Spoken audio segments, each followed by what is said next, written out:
Teresa was born in Albania in 1910, named Agnes Bojaxhiu. Her father died mysteriously when she was just 8.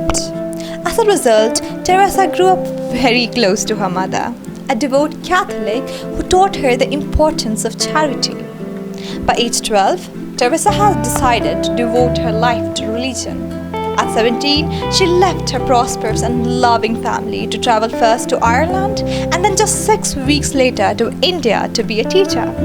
For 19 years, she taught at a convent school in Calcutta.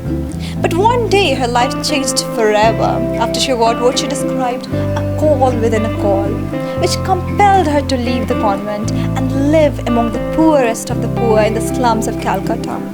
Her initial years were challenging. With no income or plan, she had to beg for food alongside those she was trying to help. She was even pelted with rocks for her religious beliefs.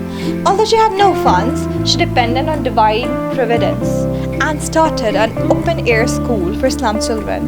Soon she was joined by voluntary helpers and financial support was also forthcoming.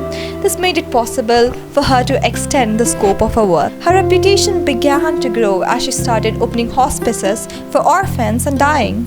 Her missionary of charity, which was started with just 13 sisters, has now grown to over 50,000 servings in more than 130 countries. She continued working and advocating for the world's poorest, even with health concerns like pneumonia, malaria, and heart diseases, making her known for her sacrifice, fearlessness, and tenacity.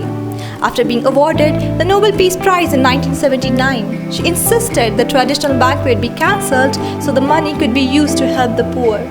Mother Teresa's work has been recognized and acclaimed throughout the world, and she has received a number of awards and distinctions for it. Following her death, the Vatican began the process of beatification, which is the second step on the way to canonization and sainthood. Mother Teresa was formally beatified in October 2003 by Pope John Paul II. Mother Teresa was an inspiration to countless millions for her lifelong devotion to the neediest and most vulnerable of the world. The selflessness and sacrifice with which she lived her own life made her an international symbol of charitable work. To this day, she endures as a symbol of love and humanity.